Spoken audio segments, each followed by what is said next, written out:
नमस्कार दोस्तों, आइए पढ़ते हैं आपकी पसंदीदा कहानी परिणीता। उस दिन रात को बहुत देर तक शेखर विह्वल सा होकर पागल की तरह सड़कों और गलियों में घूम घूम कर अभी लौटकर घर में बैठा सोच रहा था कि यह कल की जरा सी छोकरी ललिता इतनी तेज़ किस तरह हो गई। इसने इतनी और ऐसी बातें सीख लीं। बेहया बातूनी औरत की तरह इस प्रकार मेरे मुंह पर ही उसने ये बातें कैसे कर पाई। आज वह ललिता के व्यवहार से सचमुच बहुत विस्मित और कुपित हो गया था।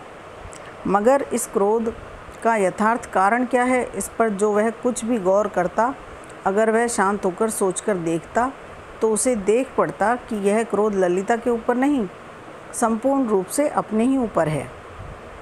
ललिता को छोड़कर इधर कई महीने बाहर रहने के समय उसने अपने आप को अपनी ही कल्पना के भीतर बांध रखा था।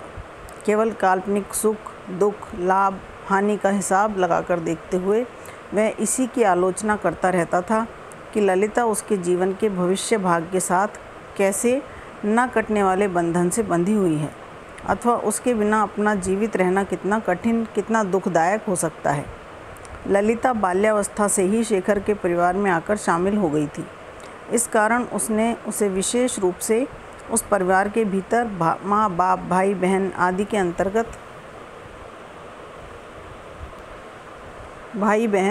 के अंतर्गत करके कभी नहीं देखा। इस रूप में देखने का ख्याल भी उसके मन में नहीं आया। शायद ललिता न मिल सकेगी, माँ बाप की सम्मति इस ब्याह में नहीं प्राप्त हो सकेगी, शायद वह और ही किसी की होगी। इसी तरह की राह में होकर उसकी दुश्चिंता का प्रवाह बराबर शुरू से ही बहता चला आ रहा था।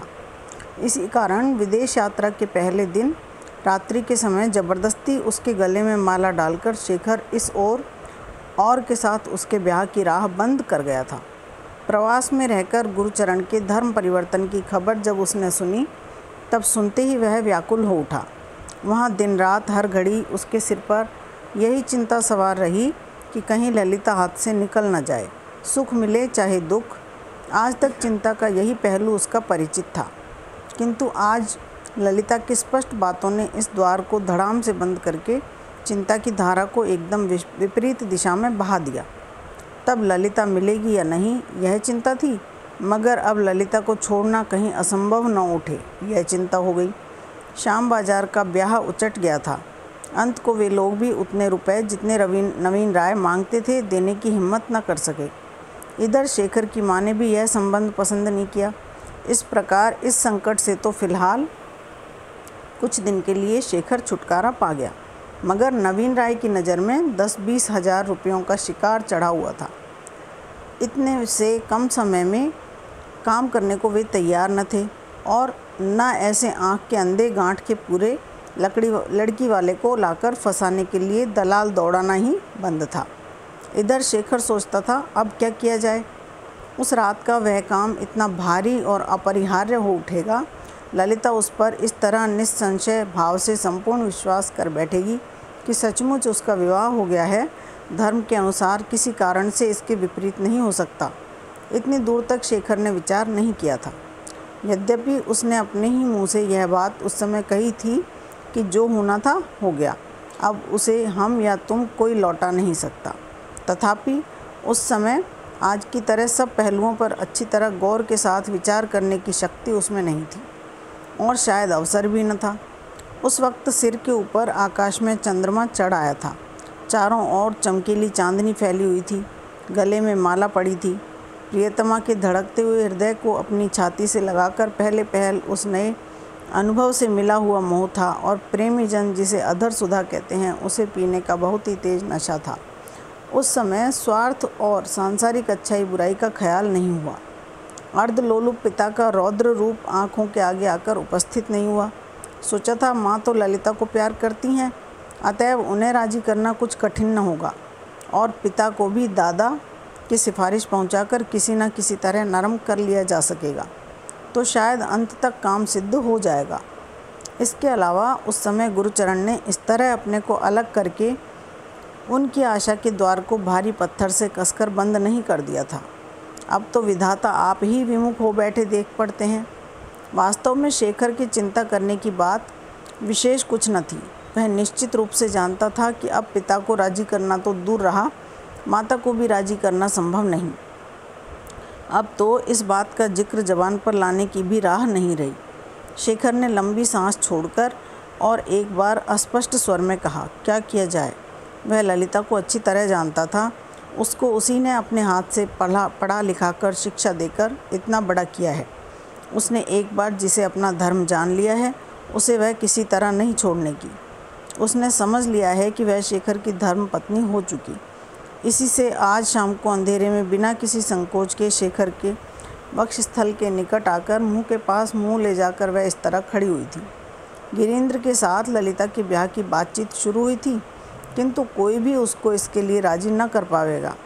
मगर अब तो वह किसी तरह चुप होकर बैठी नहीं रहेगी, अभी सब बातें प्रकट कर देगी। शेखर की आंखों में जलन होने लगी, चेहरा लाल हो गया। सच तो है, वह तो सिर्फ माला बदल कर ही नहीं रह गया। उसको छाती से लगाकर उसका मुख भी चूम लिया। ललिता ने रोका नहीं, दोष न समझकर ही नहीं रोका, इसका उसे अधिकार है, यह जानकर ही नहीं रोका। अब वह अपने इस आचरण की क्या कैफियत किसी को देगा। यह निश्चय है कि माता और पिता की राय के बिना ललिता के साथ ब्याह नहीं हो सकता, किंतु गिरीन्द्र के साथ ललिता का ब्याह न होने का कारण प्रकट होने के बाद घर में या बाहर वह मुंह कैसे दिखावेगा। असंभव जानकर शेखर ने ललिता की आशा बिल्कुल ही छोड़ दी थी। पहले कई दिन तक वह मन में बहुत ही डरता रहा कि कहीं वह अचानक आ न जाए, कहीं सब हाल जाहिर न कर दे, कहीं इस मामले की जवाबदेही उसे न करनी पड़े। किंतु किसी ने उससे कैफियत नहीं तलब की। कोई बात प्रकट हुई या नहीं, यह भी नहीं जाना गया, अथवा उस पर से इस घर तक कोई आया गया नहीं। शेखर के कमरे के सामने जो खुली छत थी, उसके ऊपर खड़े होने से ललिता के घर की सारी छत दिख पड़ती थी। कहीं सामना न हो जाए, इस डर से शेखर इस समय छत पर खड़ा तक न होता था। लेकिन जब बिना विघ्न बाधा के पूरा 1 महीना बीत गया, तब उसने संतोष की सांस लेकर मन में कहा, हजार हो, स्त्री जाति के लज्जा संकोच का न होना असंभव है। ऐसी बातों को वह प्रकट कर ही नहीं सकती। शेखर ने सुन रखा था कि स्त्रियों की छाती चाहे फट जाए, लेकिन मुंह नहीं खुलना चाहता। इस बात पर उसने विश्वास कर लिया और स्त्रियों के भीतर इतनी दुर्बलता रखने के कारण मन में विधाता की बुद्धि की बड़ाई की। लेकिन फिर भी शांति क्यों नहीं प्राप्त होती? जब से उसने समझा कि अब कोई डर नहीं है, तभी से एक अभूतपूर्व व्यथा उसके हृदय में रह रहकर व्याप्त क्यों हो उठती है। रह रहकर हृदय की गहरी से गहरी तह तक इस तरह निराशा, वेदना और आशंका से कांप क्यों उठता है। तब तो शायद ललिता कोई भी बात नहीं कहेगी और एक आदमी के हाथ में सौंप दी जाने के समय तक चुप ही रहेगी। यह ख्याल मन में लाते भी कि ललिता का ब्याह हो गया है, वह ससुराल चली गई है, शेखर के भीतर और बाहर इस तरह आग सी क्यों लग जाती है। पहले शेखर नियम से शाम को बाहर हवा खाने के लिए न जाकर कमरे के सामने की उसी खुली छत पर टहलता था। आज फिर वही करने लगा, किंतु एक दिन भी उसे उस घर का कोई आदमी उस छत के ऊपर नहीं दिख पड़ा। केवल एक दिन अन्ना काली किसी काम के लिए आई थी, किंतु ज्यों ही उसकी नज़र शेखर पर पड़ी, त्यों ही उसने आंखें नीची कर ली और शेखर के उसे पुकारने या न पुकारने का निश्चय करने से पहले ही वहाँ से वह गायब हो गई। शेखर ने समझ लिया कि उसके घर के लोगों ने आने जाने की राह बंद करके जो दीवार खड़ी कर दी है, उसका मतलब यह तनिक से अन्ना काली तक जान गई है। और भी 1 महीना बीत गया। एक दिन भुवनेश्वरी ने बातों ही बातों में कहा, इस बीच में तूने ललिता को किसी दिन देखा है शेखर? शेखर ने सिर हिलाकर कहा, नहीं तो क्यों? माँ ने कहा, लगभग 2 महीने बाद कल मैंने उसे छत पर देखकर पुकारा था। लड़की जैसे बिल्कुल बदल सी गई है, वह ललिता ही नहीं रही, बीमार सी जान पड़ती है, मुंह सूख सा गया है, जैसे इतने ही अरसे में न जाने कितनी उम्र हो गई है। ऐसी गंभीर हो रही थी कि देखकर किसकी मजाल है जो उसे 14 बरस की लड़की कहे। उनकी आंखें डबडबा आईं, हाथ से आंसू पोंछकर भारी गले से कहने लगीं। मैली धोती पहनी थी जिसमें आंचल के पास थोड़ी सी सिलाई की हुई थी। मैंने पूछा, तेरे पास पहनने को धोती नहीं है बेटी? उत्तर में उसने कह तो दिया कि है, लेकिन मुझे विश्वास नहीं होता। वह कभी अपने मामा की दी धोती नहीं पहनती, मैं ही उसे देती हूँ। इधर 6-7 महीने में मैंने भी उसे धोती या कोई कपड़ा नहीं दिया। उनसे और आगे कुछ कहा नहीं गया। आंचल से आंसू पोंछने लगीं। ललिता को सचमुच में वे अपनी लड़की के समान मानती और प्यार करती थीं।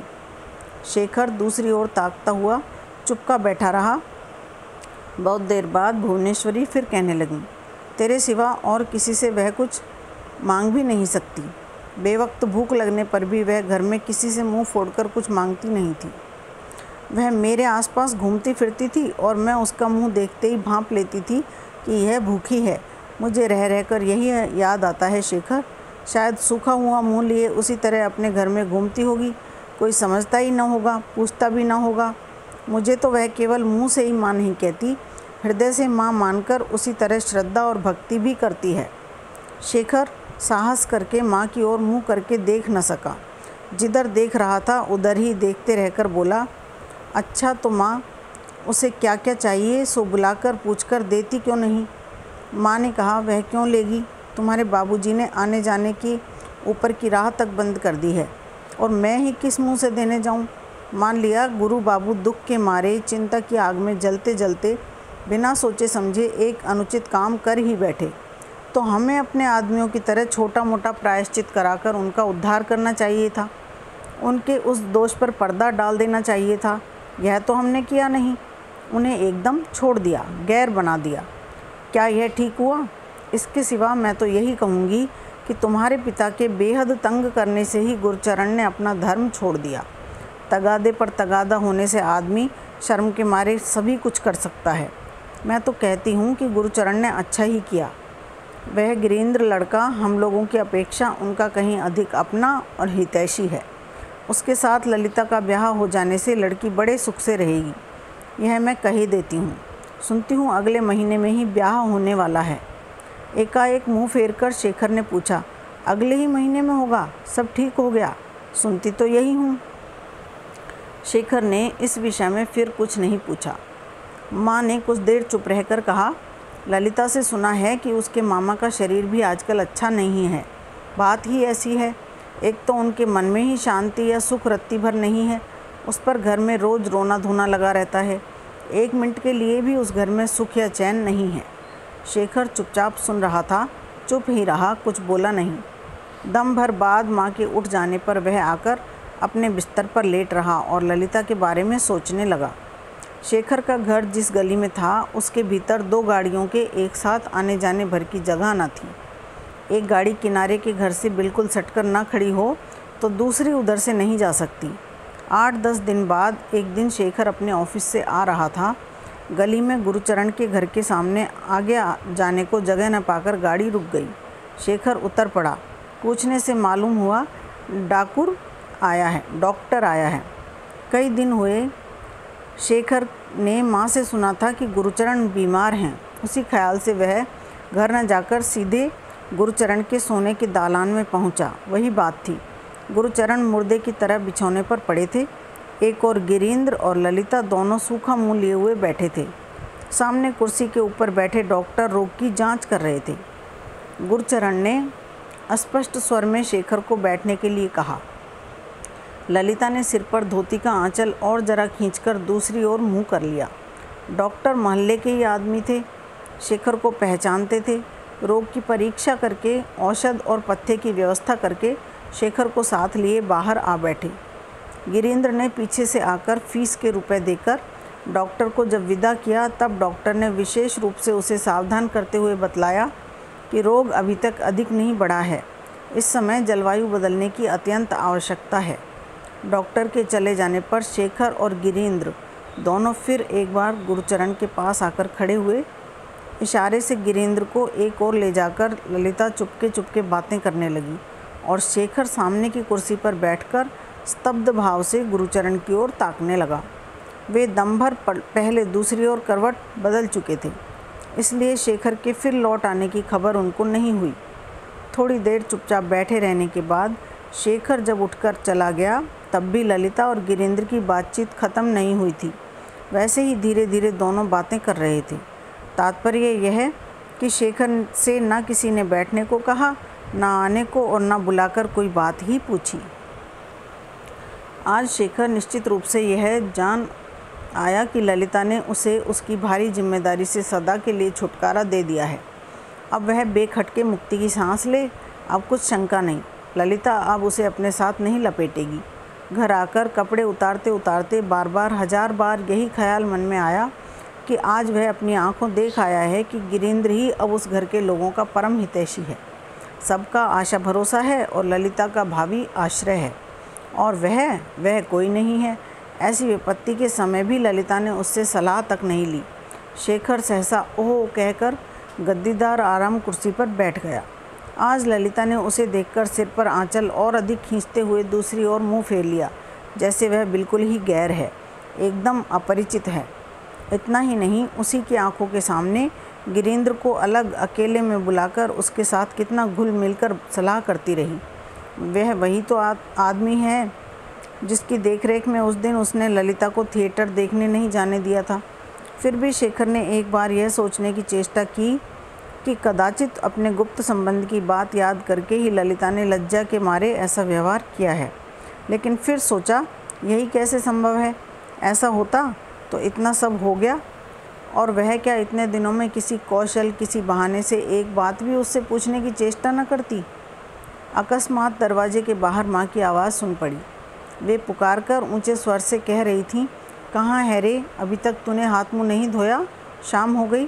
शेखर जल्दी से उठ बैठा और इस तरह गर्दन घुमाए हुए झटपट नीचे उतर गया जिसमें उसके मुंह पर माँ की निगाह न पड़े।